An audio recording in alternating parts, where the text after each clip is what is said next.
Tolong catat nggih, Bapak-bapak nggih. Saya dan Bambang Tri itu beda. Saya bukan Bambang Tri bukan saya. Mau asli mau palsu ijazahnya Pak Jokowi itu domainnya Bambang Tri. Apakah saya salah kalau punya keyakinan seperti itu? Saya melihat, memeriksa, meneliti, dan penglihatan saya adalah itu palsu. Nggak ada kaitannya dengan saya itu hanya ngundang narasumber. Isi konten di luar tanggung jawab saya. Baik salahnya itu ya Mas Bambang Tri itu yang mempertanggungjawabkan. Harusnya kalau mau ditangkap Mas Bambang Tri, jangan saya. Gak ada dong, puasa semua orang kok. Saya punya istihad, Anda punya istihad. Yeah. What's wrong? Saya gak punya niat menodai agama, apalagi sengaja. Saya bukan orang jahat. Udah itu intinya. Saya orang baik ya, punya keluarga baik-baik, bukan kriminal ya. Orang masuk penjara itu karena memang dia kriminal, yang kedua dia ceroboh, seperti kita sebut tadi itu. Sumpahnya. Bagaimana itu disalahkan? Itu kenapa kok harus saya ditangkap, saya wartawan. Ibaratnya begitu ya, saya hanya mau wawancara YouTuber. Jadi itu intinya yang mau saya tekankan. Asli atau palsu ijazahnya Pak Jokowi, itu kan Mas Bambang Tri yang punya domain. Maaf, Anda jangan taklid buta sama saya. Loh, saya juga tidak menuduh. Saya cuma menyatakan apa yang saya lihat itu benar, bahwa ijazah Jokowi palsu. Urusan ijazah palsu. Sekolah. Ampun. Ya Allah. Ya Allah. Kalau yang saya ucapkan selama ini,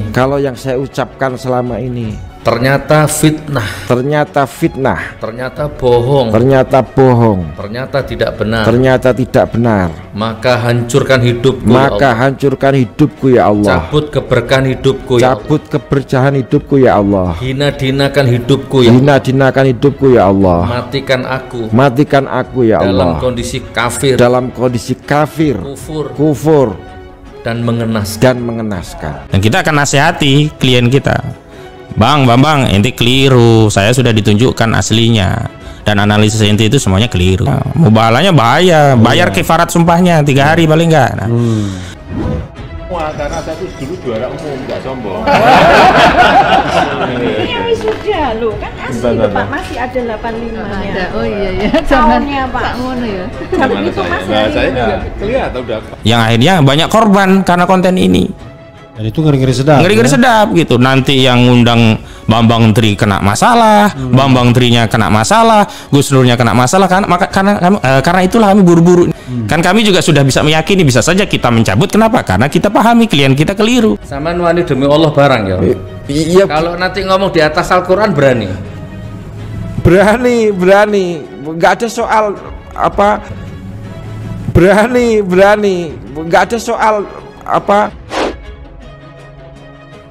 Sugi Nur Raharja alias Huki Nur dan Bambang Tri Mulyono terdakwa kasus pencemaran nama baik tuduhan ijazah palsu Presiden Joko Widodo atau Jokowi dikabarkan sempat bertengkar saat ditahan di rutan Polda Jawa Tengah.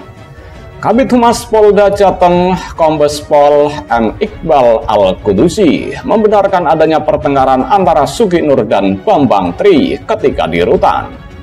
Dia, Sugi Nur, kesal gara-gara meliput Bambang Tri. Akhirnya dia ikut diproses hukum. Jelasnya saat dikonfirmasi. Setelah pertengkaran tersebut, Sugi Nur dipindahkan ke sel yang baru, ditempati dengan 5 tahanan lain. Dia, Sugi Nur, kemudian minta dipisah dengan Bambang Tri, ujar Iqbal. Sebelum pertengkarannya dengan Bambang Tri, terdakwa kasus pencemaran nama baik tersebut juga sempat berulah di sel. Sugi Nur minta dipindahkan agar bisa leluasa sholat. Petugas pun akhirnya memindahkan Sugi Nur dan Bambang Tri ke sel tahanan lain yang kosong agar leluasa ngobrol dan melakukan sholat, katanya.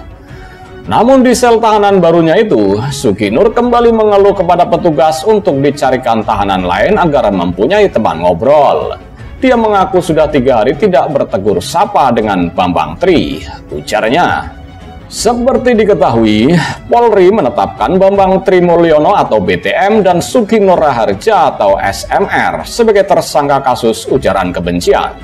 Bambang Tri adalah orang yang menggugat ijazah Presiden Republik Indonesia Joko Widodo atau Jokowi ke Pengadilan Negeri Jakarta Pusat. Sementara Sugi Nur Raharja adalah pemilik akun YouTube Kusnur 13 Official. Mereka menjadi tersangka terkait unggahan yang ada dalam akun YouTube tersebut. Terkait perkembangan perkara narasumber, pembicara, pengelola, pemilik, dan pengguna, dan atau yang menguasai akun YouTube Kusnur 13 Official tentang ujaran kebencian berdasarkan sara dan atau penistaan agama, ucap Kabag Penum Divisi Humas Polri, Kombes Nurul Azizah di Mabes Polri. Adapun penetapan tersangka itu berdasarkan laporan polisi nomor LP_0568_9 Romawi _2022 Bareskrim Polri tanggal 29 September 2022. Dalam kasus itu, Polri telah melakukan pemeriksaan terhadap saksi-saksi, yaitu sebanyak 23 saksi, termasuk diantaranya 7 orang saksi ahli. Selain itu, Polri juga menyita sejumlah barang bukti, yakni 1 buah flash disk, screen capture, dan 2 lembar screenshot unggahan video. Adapun sebagai tersangka yang pertama SMR dan yang kedua BTM, ucapnya. Setelah melakukan pemeriksaan, Mabes Polri menetapkan Bambang Tri Mulyono dan Sugi Nur Raharja sebagai tersangka penistaan agama dan ujaran kebencian melalui saluran YouTube Kusnur 13 Official. Penyidik menetapkan keduanya sebagai tersangka dan diduga melanggar pasal 15(6)A junto pasal 28. Kabag Penum Divisi Humas Polri, Kombes Nurul Azizah mengatakan, polisi telah melakukan penyidikan atas perkembangan perkara narasumber, pembicara, pengelola, pemilik dan pengguna dan atau menguasai akun YouTube Kusnur 13 Official tentang ujaran kebencian berdasarkan sara dan atau penistaan agama. Penyidikan dilakukan berdasarkan laporan polisi dengan nomor LP_B_0568_9 Romawi _2022 Bareskrim Polri tertanggal 29 September 2022. Pasal yang disangkakan pasal 15(6)A huruf A KUHP tentang penistaan agama, Pasal 45A ayat 2 junto pasal 28 ayat 2 Undang-Undang Nomor 19 Tahun 2016 tentang perubahan atas Undang-Undang Nomor 11 Tahun 2008 tentang informasi dan transaksi elektronik atau ITE, tentang ujaran kebencian berdasarkan suku, agama, ras, dan antar golongan. Kemudian pasal 14 ayat 1 ayat 2 Undang-Undang Nomor 1 Tahun 1946 tentang peraturan hukum pidana tentang penyebaran dan pemberitaan bohong, sehingga menimbulkan keonaran di masyarakat.